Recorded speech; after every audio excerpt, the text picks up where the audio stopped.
Naging mapayapa at nauwi sa pagkakasundo ang mainit na diskurso at dialogo sa pagitan ng mga residente ng Barangay Ilumavis at pamunuan ng Manpi Pamo kahapon matapos ang protesta sa tapat ng opisina na papayag ang mga katutubong lider at mga kasamahan nito na dumaan sa formal na negosasyon kasama sina Penro Officer Radzak Sinarimbo, Attorney J. Mark Balbosa ng Manpi at mga opisyal ng NCIP. Dito ay inilatag ng mga katutubo ang kanilang matinding hinaing sa pagpapasara ng mga tourism sites na kumitil sa kanilang pangunahing pangkabuhayan. Hindi naman napigilan ni Kapitan Jamie Mantawil na ilabas ang kanyang hinanakit laban sa PAMO dahil sa tila pagbaliwala sa 4 bundles of rights ng mga katutubo. Ayon kay Mantawil, masakit na ang mga tribo na nagsisilbing frontliners tuwing may sunog sa Mount Apo ang sa pangunang pinahihirapan ng maistriktong batas. Iginit ang kapitan na hindi ang ahensya ang may mali, kundi ang paraan ng pamamahala ng mga opisyal. Humingi naman ng dispensa si Penro Officer Radzak Sinarimbo at inaming nagkaroon ng miscommunication sa implementasyon ng mga pulisiya.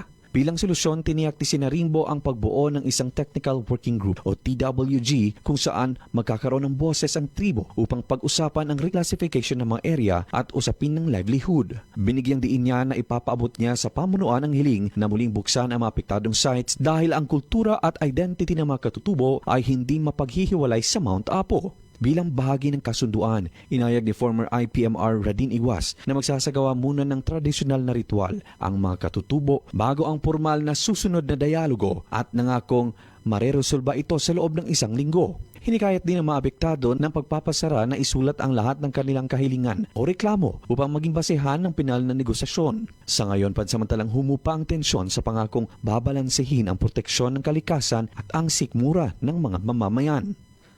Luigi Alan Tutor, NDBC, Bida Balita.